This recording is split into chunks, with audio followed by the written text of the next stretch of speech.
धर्म, अध्यात्म और पर्व त्योहार से जुड़ी सटीक जानकारी के लिए हमारे चैनल को ज़रूर सब्सक्राइब करें और ताज़ा अपडेट के लिए बेल आइकन दबाना न भूलें।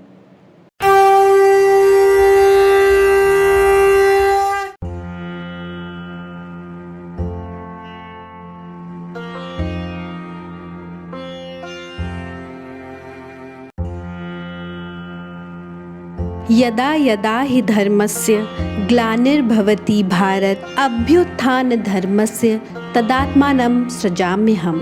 अर्थात जब जब धर्म की हानि होने लगती है और अधर्म बढ़ने लगता है तब तब मैं स्वयं की रचना करता हूँ, अर्थात जन्म लेता हूँ। मानव की रक्षा, दुष्टों के विनाश और धर्म की पुनः स्थापना के लिए मैं अलग अलग युगों में अवतरित होता हूँ। भगवान श्री कृष्ण सृष्टि के पालनहार श्री हरि विष्णु के दशावतारों में से एक हैं। नटखट नंदलाल नारायण के 8वें अवतार हैं, जो अधर्म पर धर्म की स्थापना के लिए इस पृथ्वी पर अवतरित हुए।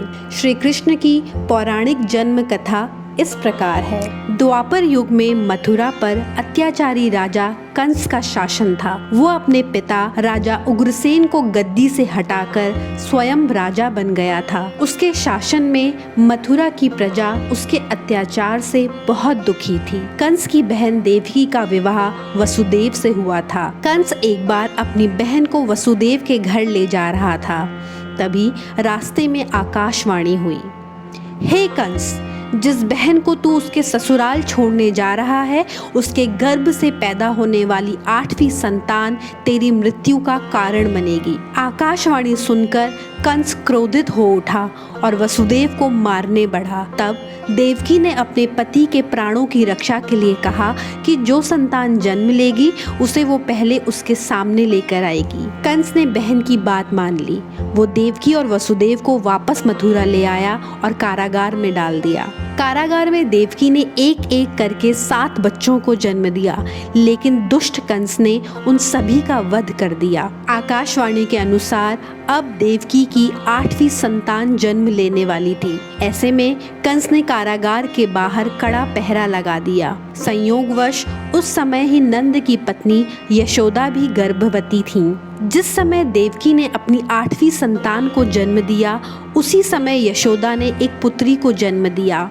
देवकी ने अपनी कोख से सृष्टि के पालनहार श्री हरि विष्णु के अवतार श्री कृष्ण को जन्म दिया था। श्री कृष्ण के जन्म लेते ही देवकी के कारागार में अचानक प्रकाश हुआ और उनके सामने शंख, चक्र, गदा, पद्म धारण किए चतुर्भुज भगवान श्री हरि विष्णु प्रकट हुए। उन्होंने वसुदेव से कहा कि आप इस बालक को अपने मित्र नंद जी के यहाँ ले जाओ और वहाँ से उनकी कन्या को यहाँ लाओ। भगवान ने वसुदेव से कहा, तुम मुझे इसी समय अपने मित्र नंद जी के घर वृंदावन में भेजाओ और उनके यहाँ जो कन्या जन्मी है उसे लाकर कंस के हवाले कर दो। इस समय वातावरण अनुकूल नहीं है, फिर भी तुम चिंता न करो। जागते हुए पहरेदार सो जाएंगे, कारागृह के फाटक अपने आप खुल जाएंगे और उफनती अथाह यमुना तुमको पार जाने का मार्ग दे देगी। इतना कहकर भगवान विष्णु ने फिर से नवजात शिशु का रूप धारण कर लिया। जब कृष्ण भगवान का जन्म हुआ तब घनघोर काली रात थी, बारिश हो रही थी और यमुना पूरे उफान पर थी। भगवान विष्णु के आदेश पर वसुदेव जी ने बाल कृष्ण को सूप में लिटा दिया और उन्हें अपने सिर पर रखकर नंद जी के घर की ओर प्रस्थान कर गए। भगवान विष्णु की माया से सभी पहरेदार सो गए। कारागार के दरवाजे खुल गए। यमुना ने भी शांत होकर वसुदेव को नंद जी के घर जाने का मार्ग प्रशस्त कर दिया। वसुदेव भगवान कृष्ण को लेकर नंद जी के यहाँ सकुशल पहुँच गए और वहाँ से उनकी नवजात कन्या को लेकर वापस कारागार में आ गए। वसुदेव जी के वापस लौटते ही कारागृह के द्वार पहले की तरह ही बंद हो गए। अब जब कंस को देवकी की 8वीं संतान के जन्म की सूचना मिली, वो तत्काल कारागार में आ पहुंचा। उसने देवकी से उस कन्या को छीन लिया और पृथ्वी पर पटकने ही वाला था, तभी वो कन्या उसके हाथ से निकलकर आसमान में चली गई। फिर कन्या ने कहा, हे मूर्ख कंस, तुझे मारने वाला जन्म ले चुका है और वो वृंदावन पहुंच गया है। अब तुझे जल्द ही पापों का दंड मिलेगा। वो कन्या कोई और नहीं स्वयं माया थी। श्री कृष्ण की जन्म कथा समाप्त हुई। जन्माष्टमी के दिन श्री कृष्ण की जन्म कथा अवश्य सुननी या सुनानी चाहिए। आप सभी को श्री कृष्ण जन्माष्टमी की ढेरों शुभकामनाएं। जय श्री कृष्णा।